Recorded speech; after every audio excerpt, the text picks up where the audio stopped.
నమస్తే. మన తొలి ప్రధాని పండిట్ జవహర్లాల్ నెహ్రూను చాలా గొప్పోడు, స్వతంత్రం తెచ్చి భారత్ను ఎంతో ఎత్తుకు తీసుకెళ్లిన మహానుభావుడు అంటూ ప్రత్యేకంగా చెప్పుకోవాల్సి వస్తుంది. విచిత్రం, నిజంగా చాలా పెద్ద మార్పు దేశంలో. ఇప్పటి యువత ఎక్కడెక్కడి చరిత్రలో జాగ్రత్తగా తవ్వితీస్తూ మాట్లాడుతుంటే ఆచితూచి వాళ్ళకు బదిలివ్వాల్సి వస్తుంది. కొందరు మేధావులు అనుకునే వాళ్ళు ముఖ్యంగా ఏ ఫేస్బుక్ లోనో నెహ్రూ గొప్పోడని వ్యాసం రాస్తే కింద కామెంట్లు చదవలేక భయం వేస్తుంది. నిజంగా మొన్న మధ్య నెహ్రూ అప్పట్లో కాంగ్రెస్ శ్రేణుల మనసులు గెలుచుకుని ప్రధాని అయ్యాడని ఎవరు చెప్తే అబ్బే పటేల్ను దొక్కేసి నెహ్రూను గాంధీ పైకి లేపాడంటూ రిఫరెన్స్లు పెడుతూ కింద కామెంట్స్ అన్నమాట. అక్కడితో వదలట్లేదు. గాంధీ గారికి బ్రిటిష్ వారికి జరిగిన ఉత్తర ప్రత్యుత్తరాలు, నెహ్రూ కప్పదాట్లు, జైలు పేరుతో 5 స్టార్ హోటల్ భోగాలు అసలు 1, 2 అని కాదు, సాక్ష్యాధారాలతో బయటపెట్టేస్తున్నారు. ఇదేమైనా నెహ్రూ గాంధీ పట్ల ఆర్ఎస్ఎస్ సృష్టించిన సాహిత్యమా అంటే ఆర్ఎస్ఎస్ 1% కూడా అలాంటివి ఎక్కడ గ్రంథస్థం చేయలేదు. అంతేకాదు ఆర్ఎస్ఎస్ ఎప్పుడూ కూడా గాంధీ, అంబేద్కర్ వంటి వాళ్ళని అస్సలు విమర్శించలేదు, గౌరవించింది. ఇంకా కాంగ్రెస్ వాళ్ళకన్నా ఎక్కువగా గౌరవించింది.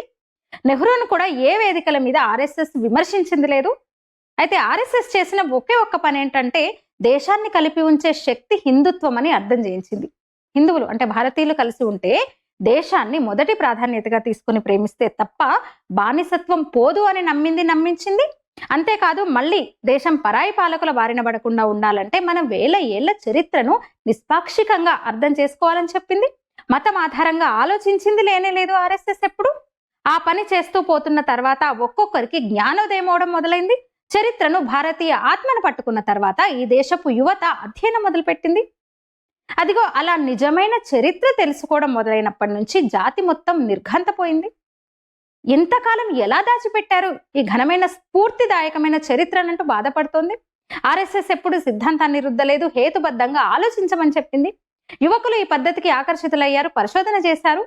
ఎలా విదేశీ ముఠాలు మనల్ని వంచిస్తున్నాయో తెలుసుకున్నారు. అదిగో ఇలా తవ్వకాలలో బయటపడిందే నెహ్రూ అండ్ కో నిర్వాకాలన్నమాట. అలా లోతుకు వెళ్తే తెలుస్తున్నవే కమ్యూనిస్టుల ద్రోహ బుద్ధి. ఒకానొక దశలో అంటే ఇప్పుడు కూడా ఆర్ఎస్ఎస్ కంటే ఎక్కువగా ఆర్ఎస్ఎస్ కార్యకర్తలు కాని వాళ్ళే సత్యాలు వెలికి తీస్తున్నారు. ఇది జరగడానికి కారణం ప్రజాస్వామ్య ప్రభుత్వాలు 90s నుంచి 1990ల నుంచి 90ల తర్వాత బలం పుంజుకోవడం, టెక్నాలజీ, సోషల్ మీడియా విజృంభణ కూడా సరైన దిశలో నిజాలు బయటికి రావడానికి దోహదం చేస్తున్నాయి. దాంతో నెహ్రూని తిట్టొద్దు రాయి అని మొత్తుకుంటున్న ఎవరు వినడం లేదు, ఆగడం లేదు. ఇందిరా, రాజీవ్ ఇలా వాళ్ళ ఫ్యామిలీ గురించి ఒక్క మంచి మాట మాట్లాడినా ఆర్ఎస్ఎస్ ను కూడా ఒప్పుకోవట్లేదు. ఏదో ఉన్మాదంతో జనాలు మాట్లాడుతున్నారేమో అని భావిస్తే పప్పులో కాలేసినట్టే. నిజానికి ఈ మధ్య ఒకానొక దశలో కమ్యూనిస్టుల గురించి, కాంగ్రెస్ గురించి ఏదన్నా పాజిటివ్ చెప్పాలన్న భయమేస్తుంది. జనాలు బూతులు తిడుతున్నారు. కాంగ్రెస్ కమ్యూనిస్టుల పోస్టుల కింద కామెంట్లు ఘోరంగా ఉంటున్నాయి. కేవలం బూతులు మాత్రమే కాదు, జ్ఞానం కూడా కలిపి ఉంటున్నాయి అందులో. మొన్న ఒక ఆటో డ్రైవరు విదేశీ వ్యవహారాలని కాంగ్రెస్ ఎట్లా చెడగొట్టిందో 1.5 గంట నాకు క్లాస్ తీసుకున్నాడు. ఏదో వాట్సాప్ యూనివర్సిటీ అని తీసి పారేద్దామని చూడాలంటే కుదరడం లేదు. అతని దగ్గర బోల్డ్ అంత రిఫరెన్స్లు, ఇన్ఫర్మేషన్ ఉంది, వింటూ కూర్చోవలసి వచ్చింది అంతే. ఒకవేళ కాంగ్రెస్ కమ్యూనిస్టులు ఇదంతా ఆర్ఎస్ఎస్ ప్రచారం అనుకుంటే ఆ గ్యాంగ్కు ఉన్న కూడా త్వరలో ఓడిపోతుంది. అతిశయోక్తి అనిపిస్తుందేమో మీకు, కానీ ప్రజల స్పీడ్ అందుకోవడానికి ఆర్ఎస్ఎస్కి ఆయాసం వస్తుంది. ఇంత చైతన్యం ఉన్న ప్రజలను కూడగట్టడానికి, కొత్త నాయకత్వం అందించడానికి బీజేపీ కూడా కష్టమైపోతుంది. తెలియనప్పుడు వేరే, ఇప్పుడు సత్యాలు తెలుసుకున్న తర్వాత ఈ కాంగ్రెస్ కమ్యూనిస్టులను తరిమి కొట్టడానికి ఆర్ఎస్ఎస్ ఎందుకు ఆలస్యం చేస్తోందని అసహనం వ్యక్తం చేస్తున్నారు, అలుగుతున్నారు ప్రజలు. నిజంగా ఆర్ఎస్ఎస్కి ఇది క్లిష్ట సమయం.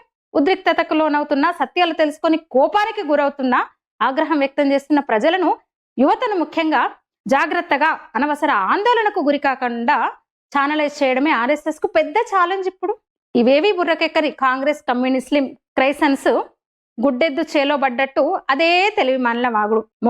మోకాళ్ళకు చేరిన మెదడును వాడుతున్నారు వాళ్ళు. ఇక చైతన్యవంతులైన ప్రజలను ఒత్తిడికి గురి కాకుండా చూసుకోవడం ఆర్ఎస్ఎస్ కు పెద్ద పని అయ్యేట్టుంది.